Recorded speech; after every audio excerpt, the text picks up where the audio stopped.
علی بھی اگلا سوال ہے، جانوروں کی کون سی سپیشیز یعنی اقسام ہیں جن کی قربانی دی جا سکتی ہے اور ان جانوروں میں کتنے لوگ شریک ہو سکتے ہیں؟ 4 قسم کی سپیشیز ہیں جی، جس کے اوپر اتفاق ہے، جو سورۃ الانعام میں اللہ تعالیٰ نے 8 جانوروں کا ذکر کیا ہے جوڑوں کی فارم میں، تو وہ ٹوٹل 4 جوڑے بنتے ہیں۔ سورۃ الانعام کے اندر ہے بہیمۃ الانعام، بے زبان مویشی، اس میں کہا گیا کہ بھیڑ اور بکری اور گائے اور اونٹ، یہ 4 ہے۔ باقی وہ جو مینڈا ہے وہ بھیڑ والی کیٹیگری میں فال کرتا ہے۔ یہ 4 جوڑے بن کے 8 ہو گئے، تو یہ 4 سپیشیز ہیں جن کی قربانی ہے، بھیڑ، بکری، گائے اور اونٹ۔ اب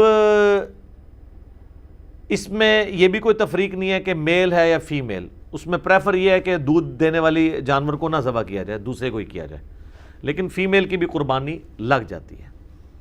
تو یہ 4 اقسام ہیں، اور اس میں سے بھیڑ اور بکری جو ہے وہ ایک ایک بندے کی طرف سے یا ایک ایک خاندان کی طرف سے ہوگی۔ رہا اونٹ اور گائے، اس کے اندر 7 لوگ شریک ہو سکتے ہیں، پریفریبلی یہی ہے۔ صحیح مسلم میں حدیث ہے، صلح حدیبیہ کے موقع پر نبی علیہ السلام نے جو عمرے کے لیے گئے ہوئے تھے، تو عمرے کے لیے بھی آپ حدیثات لے کے جا سکتے ہیں، تو 7 لوگوں کو گائے اور اونٹ میں شریک کیا۔ جامع ترمذی میں ایک حدیث ہے کہ 10 لوگوں کو حج کے علاوہ قربانی کے موقع پہ کیا گیا۔ بعض لوگ اس حدیث کی صحت کے اوپر بھی گفتگو کرتے ہیں، حسن درجے کی روایت ہے، باقی احتیاط اسی میں ہی ہے کہ 7 حصے والی بات ہی پریفریبل ہے۔ شیعہ کے ہاں بھی جو اونٹ اور گائے ہے اس میں 7 حصے ہیں، مسلم شریف میں بھی 7 حصوں کا ذکر ہے، 10 بھی جواز کی تک موجود ہیں، اور یہ 7 حصے زیادہ سے زیادہ ہیں، 5 بھی رکھ سکتے ہیں، 5 بندے مل کے بھی ایک بیل لے سکتے ہیں۔ اور اس میں یہ نہیں ہے وہ کہتے ہیں نہیں لیں تو 5 لیکن اس سے 7 کریں، 5 پورے کر لیں اور باقی جو 2 بچے نا اس کے پھر 5 کر کے تھوڑے تھوڑے سب کو دیں، تو میتھمیٹیکلی تو لگ و شکار ہے، جس کو کہتے ہیں یعنی کمر درمیان میں، آپ چاہے سرانے والی سائڈ پہ سر رکھیں چاہے وہ پانتی والی سائڈ پہ، لیکن یہ حنفی آپ چلے جائیں، یہ جو کچھ کر رہے ہوتے ہیں وہ باقاعدہ 5 اگر لوگ شریک ہیں تو وہ کہتے ہیں نہیں اس سے 7 ہی ہوں گے، 5 دیے جائیں گے اور جو باقی 2 بچیں گے وہ اس کے پھر 5 کر کے دیے جائیں گے، تو آپ ٹوٹل کی 5 کر لیں۔ اور اس میں بعض لوگ ہوشیار بننے کی کوشش کرتے ہیں کہ تھوڑا سا کوئی امیر آدمی ہے نا تو وہ اچھا گوشت اپنی طرف لے جاتا ہے، یہ نہیں ہونا چاہیے، وہ ایکولی گوشت ڈیوائیڈ ہوگا، یہ نہیں ہے کہ ایک صرف گول بوٹی لے جائے گا، دوسرا صرف ہڈیاں لے کے چلا جائے گا، تیسرا صرف چربی اس کو دے دی جائے گی، نہیں، برابر ڈیوائیڈ، اور یہ یعنی انتظامیہ کی ذمہ داری ہے۔ بکری اور گائے، بکری اور بھیڑ یا دمبا، یہ ایک ایک خاندان کی طرف سے یا ایک ایک فرد کی طرف سے، اور گائے اور اونٹ میں 7 خاندان یعنی 7 افراد، وہ جو ہم پہلے ڈسکس کر چکے ہیں کہ خاندان کی طرف سے قربانی کافی ہے تو وہ اس میں شریک ہوں گے۔ ٹھیک ہو گیا جزاکم اللہ۔ علی بھی اگلا سوال ہے، قربانی کے جانور کی کم از کم عمر کتنی ہے؟ قربانی کے جانور کی عمر کا تو اس طریقے سے ذکر نہیں ہے، صحیح مسلم میں حدیث ہے کہ قربانی صرف مسنہ کی ہوگی۔ مسنہ کہتے ہیں دوندا جانور جس کے 2 دانت نکلے ہوئے ہوتے ہیں۔ اب بکری یا بکرا جو ہے یہ 1 سال گزارنے کے بعد دوسرے سال میں دوندا ہوتا ہے، 14 مہینے میں یا 16 مہینے میں۔ گائے جو ہے وہ 2 سال گزارنے کے بعد تیسرے سال میں جا کے مسنہ بنتی ہے۔ اونٹ جو ہے وہ 4 سال گزارنے کے بعد 5ویں سال میں مسنہ ہوتا ہے۔ اس میں نشانی یہ ہوتی ہے کہ آپ اگر اس کا منہ کھولیں نا تو سینٹر میں 2 بڑے دانت آپ کو اوپر نکلے ہوئے نظر آتے ہیں۔ اب جن لوگوں کو عموماً پہچان نہیں ہے نا تو وہ تو اگر کوئی موٹا تازہ کھیرا بکرا بھی ہو یعنی جو دوندا نہیں ہے، اس کے سائڈ والے دانت اگر توڑ دیے جائیں، سینٹر میں 2 دانت رکھے جائیں تو اس کو دوندا کر کے کوئی بیچ دے، لادہ بات ہے۔ وہ تو سائز ہی بہت بڑا فرق ہوتا ہے، جو عام جو سال والا جو بکرا ہے یا جو دوندا نہیں ہوا ہوا اس کے تو چھوٹے چھوٹے دانت ہوتے ہیں، یہ تو 2 بڑے دانت نکلتے ہیں نیچے کی سائڈ پہ، وہ آپ یوں کر کے دیکھ سکتے ہیں۔ تو کم از کم مسنہ ہونا چاہیے، اور پریفریبل بھی یہی ہے۔ بعض اوقات 4 سال کا بھی ہوتا ہے تو 4 اس کو چوگا کہہ دیتے ہیں، 4 دانت نکلے ہوئے ہیں، وہ پریفریبلی نہ ہو، اس کا گوشت اتنا اچھا ہوتا ہے۔ بہترین جانور جو ہے وہ دوندا جانور ہے جس کے 2 دانت نکلے ہوئے ہوں، یہ اس کی عمر ہونی چاہیے۔ باقی جو کہتے ہیں نا جی یہ پکا کھیر ہے، وہ ہے حدیث مسلم شریف میں، اسی میں آگے الفاظ ہیں کہ مسنہ کی قربانی کرو، اور اگر تمہیں جانور نہ ملے تو جزع 1 سال کا بھی کفایت کرے گا۔ جزع کہتے ہیں بھیڑ یا دمبا جو 1 سال کا ہو. اور امام ترمذی بھی اس حدیث کو لے کے ہیں اور نیچے انہوں نے کمنٹس کیے ہیں کہ اس میں بکری یا بکرا شامل نہیں ہے, صرف بھیڑ اور دمبے کے لیے ہے کہ وہ 1 سال کا بھی چل جائے گا, وہ بھی اس صورت میں اگر کسی کو مسنہ دوندا جانور نہ ملے, کیونکہ جزا کا لفظ مینڈے کے اوپر, بھیڑ کے اوپر, دمبے کے اوپر بولا جاتا ہے, بکرے کے اوپر, بکری کے اوپر نہیں بولا جاتا, نہ گائے کے اوپر, چاہے وہ جتنی مرضی کو موٹی تازی گائے ہے یا کوئی بیل ہے اور وہ نہیں ہے دوندی تو یا دوندا, تو آپ اس کی قربانی نہیں کر سکتے. نشانی اس کے دانتوں کا چیک کرنا ہے. سال عمر کہتے ہیں جی پکا سال کا ہے, یار ہمیں پتہ ہے سال کا ہے, سال کے بعد تو کوئی بکرا جو ہے نا وہ دوندا ہوتا ہے. عموماً تو یہ 14ویں 13ویں 14ویں مہینے میں جا کے, بعض 15ویں مہینے میں جا کے اس کے 2 دانت نکلتے ہیں. یہ سال والا کانسیپٹ ہی غلط ہے. سال میں تو دوندا ہوتا ہی نہیں ہے جانور. سال کا کانسیپٹ اس حدیث میں جزع کے لیے تھا, جزع, جیم ذال عین اور اینڈ پہ ہا آپ کہہ لیں یا تا کہہ لیں, اور وہ ہے بھیڑ, دمبا اور مینڈا. بکری, گائے, اونٹ اس میں شامل نہیں. ٹھیک ہو گیا جی, جزاک اللہ. علی بھائی اگلا سوال ہے, کیا اونٹ اور گائے میں 10 لوگ بھی شریک ہو سکتے ہیں؟ پریفریبل تو یہی ہے کہ 7 لوگ شریک ہوں. اس پہ میں نے کافی تحقیق کی ہے. اہل تشیع کے ہاں بھی 7 ملتا ہے, ہمارے ہاں بھی اہل سنت میں صحیح مسلم میں حدیث ہے, صلح حدیبیہ کے موقع پر نبی علیہ السلام نے گائے اور اونٹ میں 7 لوگوں کو شریک کیا. البتہ ترمذی میں ایک روایت ہے کہ عید قربان کے اوپر 10 کو شریک کیا. بعض محدثین کہتے ہیں کہ عید قربان پہ 10 شریک ہو سکتے ہیں, لیکن حج کی قربانی میں 7 سے زیادہ لوگ شریک نہ ہوں. تو بہتر یہ ہے کہ اس کو 7 تک ہی رکھیں, 7 والا قول ہی زیادہ مضبوط ہے. 10 بھی کو کر لیتا ہے اس کے اوپر فتویٰ نہیں لگاتے, اور یہ زیادہ سے زیادہ ہے 7 حصے. 5 بھی ہو سکتے ہیں, 3 بھی ہو سکتا ہے, ایک بندہ بھی ایک گائے دے سکتا ہے, زیادہ سے زیادہ 7 ہے. ٹھیک ہو گیا, صحیح. علی بھی اگلا سوال ہے, کیا 2 بھائی مل کر ایک بکرا قربان کر سکتے ہیں؟ 2 بھائی مل کے ایک بکرا نہیں قربان کر سکتے, کیونکہ 2 خاندان الگ ہے نا. 2 بھائی مل کے ایک بیل تو دے سکتے ہیں کہ اس میں 2 حصے رکھ لیں. 7 تو زیادہ سے زیادہ ہے نا, 2 بھی رکھ سکتے ہیں, آدھا اس کا آدھا میرا.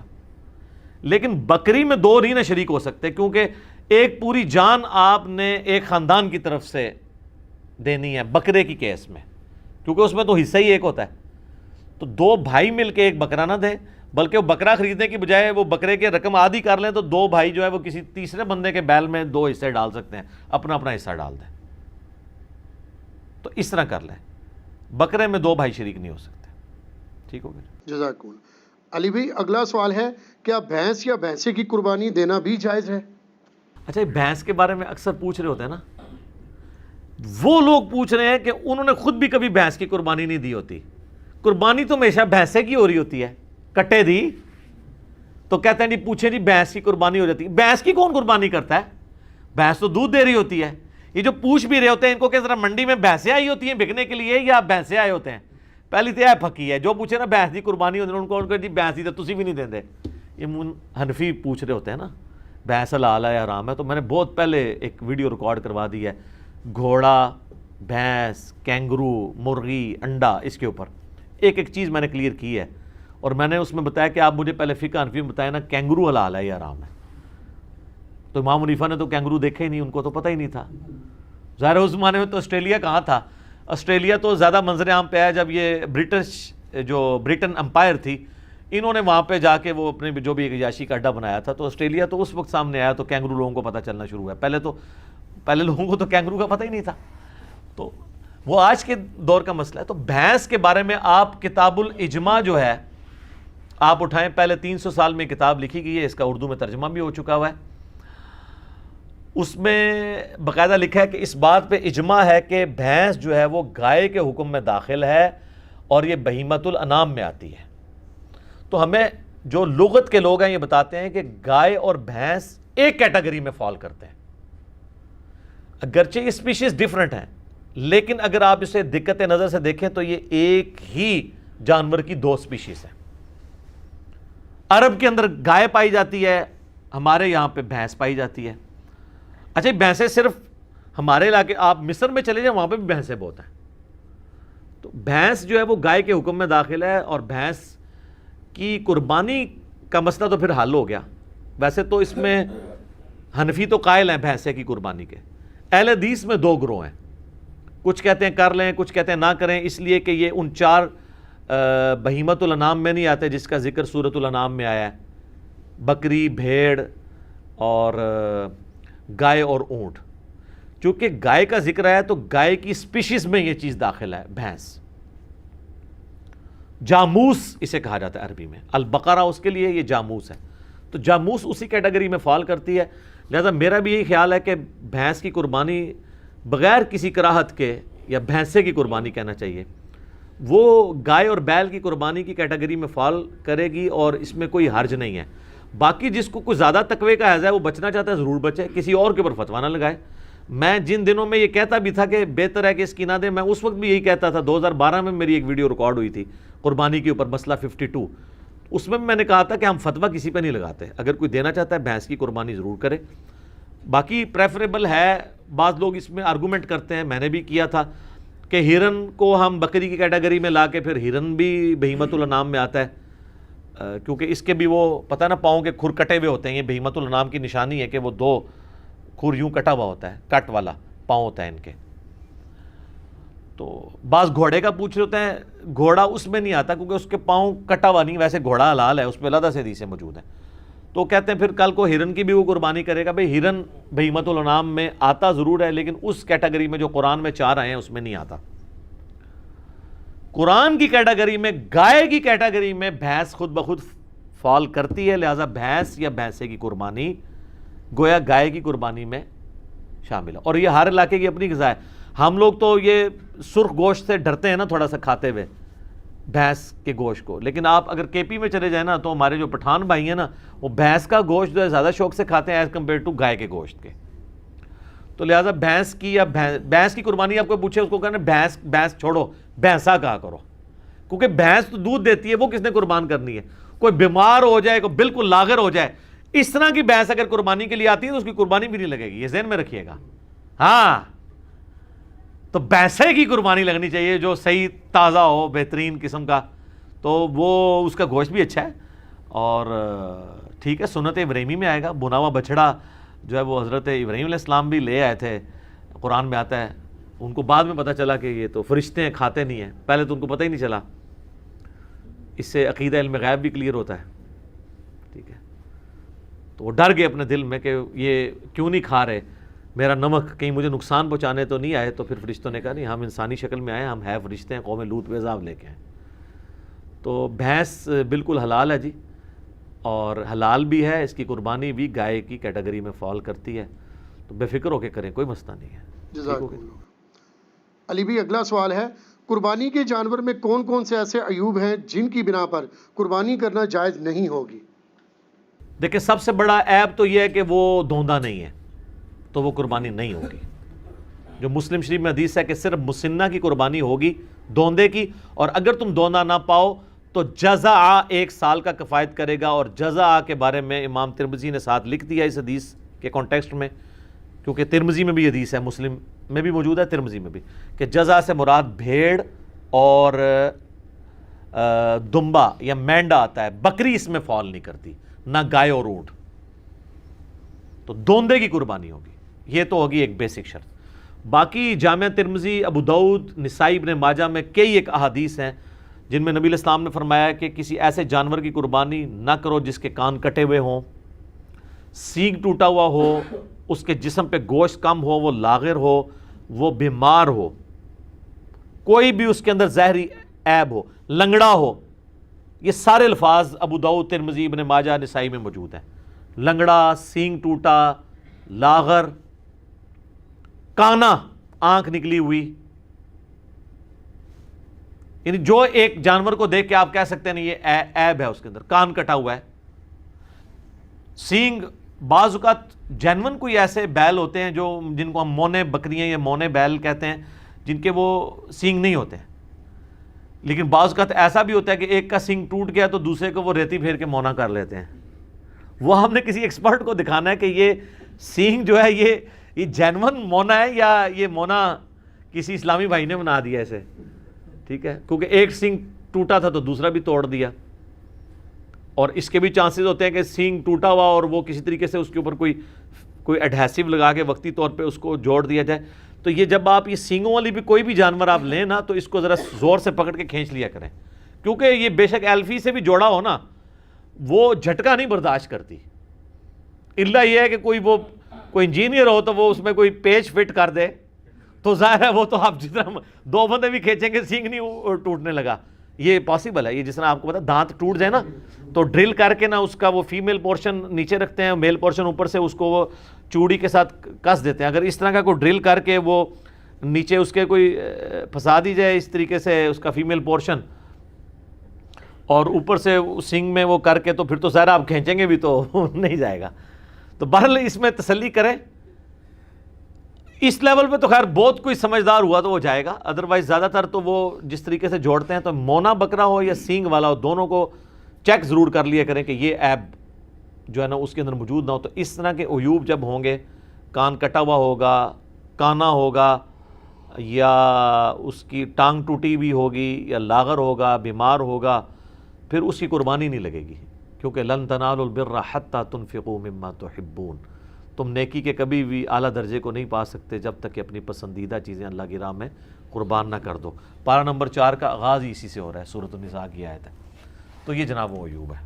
اور عیب کے والے سے ایک چیز یہ بھی یاد رکھیے گا، اگر عیب جانور میں بعد میں پیدا ہوا ہے نا تو پھر اس کو عیب نہیں کہا جائے گا۔ مصنف عبدالرزاق کے اندر حدیث ہے کہ عبداللہ ابن زبیر نے ایک کانی اونٹنی دیکھی تو انہوں نے کہا اگر تو یہ کانی جو ہے نا وہ خریدنے کے بعد ہوئی ہے نا پھر تو قربانی کر لو، اور اگر یہ خریدنے سے پہلے کی تھی تو اس کی قربانی کوئی نہیں۔